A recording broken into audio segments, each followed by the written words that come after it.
എല്ലാവർക്കും നമസ്കാരം. നമ്മുടെ പുതിയൊരു അധ്യായത്തിലേക്ക് ഏവർക്കും സ്വാഗതം. നമ്മൾ കർക്കിടക മാസത്തിലെ ഓരോ കാര്യങ്ങളാണ് ഇപ്പോൾ പറഞ്ഞുകൊണ്ടിരിക്കുന്നത്. തീർച്ചയായിട്ടും ഒന്ന് രണ്ട് കാര്യങ്ങൾ കൂടി പറയാനായിട്ടുണ്ട്. രാമായണ മാസമാണല്ലോ, ശ്രീരാമ ഭജനം അതിവിശേഷമാണ് ഈ ഒരു മാസത്തിൽ. ഈ ഒരു മാസം നമുക്ക് ചെയ്യാവുന്ന ഏറ്റവും എളുപ്പത്തിൽ ചെയ്യാവുന്ന ഒരു കാര്യം കൂടി, ഇപ്പോൾ രാമായണം വായിക്കുക മുഴുവനായിട്ട് ഈ മാസം വായിച്ച് തീർക്കുക എന്നുള്ളത് ചിലപ്പോൾ ജോലിക്കൊക്കെ പോണ നിരവധി ആളുകളുണ്ടാവും. എല്ലാവർക്കും ഒന്നും പറ്റിക്കൊള്ളണം എന്നില്ല.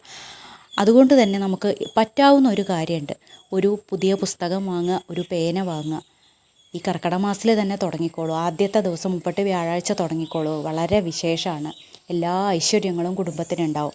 ചെയ്യേണ്ടത് ഇത്ര മാത്രം: ആ പുസ്തകത്തിൽ ശ്രീരാമജയം എന്ന നാമം എഴുതുക. ശ്രീരാമജയം.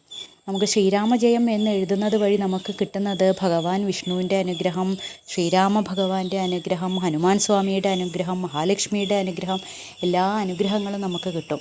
ഇങ്ങനെ ഉള്ള ഒരു ജപരീതിയുണ്ട്. നമ്മൾ നാമം ജപിക്കുക, നമ്മുടെ വായ കൊണ്ട് ജപിക്കുന്നത് പോലെ തന്നെയാണ് ഈ ലിഖിത ജപം. അതിന് കുറച്ചും കൂടി ശക്തി കൂടും. കാരണം നമ്മൾ ശ്രദ്ധ ഒന്നുകൂടി കൊടുത്തുകൊണ്ടാണ് ഈ നാമം എഴുതിക്കൊണ്ടിരിക്കുന്നത്. ഭഗവാൻ ആഞ്ജനേയ സ്വാമി സീതാദേവിയോടാണ് ഈ ശ്രീരാമജയം എന്ന് അദ്ദേഹം പറയുന്നത്. അപ്പോൾ തീർച്ചയായിട്ടും വളരെയധികം ഫലവത്തായിട്ടുള്ള, വളരെയധികം അനുഗ്രഹം ചൊരിയുന്ന ഒരു നാമമാണ് ശ്രീരാമജയം എന്നുള്ളത്. തുടർച്ചയായിട്ട് ഈ മാസം മുഴുവൻ എഴുതിക്കോളൂ.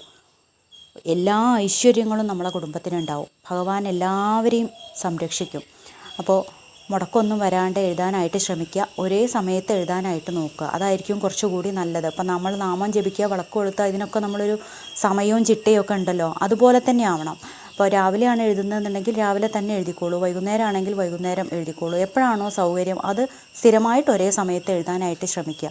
അപ്പോൾ നമ്മൾ പൂർണ്ണമായും ആ കാര്യത്തിലായിരിക്കും ഇത്ര എണ്ണം എന്നൊന്നും വിചാരിക്കേണ്ട. നമുക്ക് എത്ര എഴുതാൻ പറ്റുമോ അത്രയും എഴുതുക.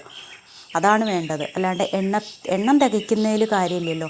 ആത്മാർത്ഥമായിട്ട് എത്ര മാത്രം എഴുതാൻ പറ്റുമോ അത്രയും എഴുതിക്കോളൂ. എല്ലാ ഐശ്വര്യങ്ങളും നമ്മുടെ വീട്ടിലേക്ക്, നമ്മുടെ കുടുംബത്തിലേക്ക് ഉണ്ടായിക്കോളൂ.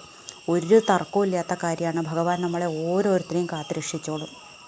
അപ്പോൾ ഈ ഒരു കാര്യം വളരെ നിസ്സാരമായിട്ട് വിലയുള്ള ഒരു പുസ്തകമൊക്കെ വാങ്ങാനായിട്ട് ഇത് വാങ്ങി എല്ലാവരും അവനവൻ്റെ ഗൃഹത്തിൽ ഈ ഒരു കർക്കിടക മാസത്തിൽ ഇതൊന്ന് ചെയ്തു നോക്കൂ. മക്കൾക്കായാലും ഭർത്താവിനായാലും കുടുംബത്തിലെ ആർക്കായാലും എല്ലാ അനുഗ്രഹങ്ങളും ഐശ്വര്യങ്ങളും ഉണ്ടാവും.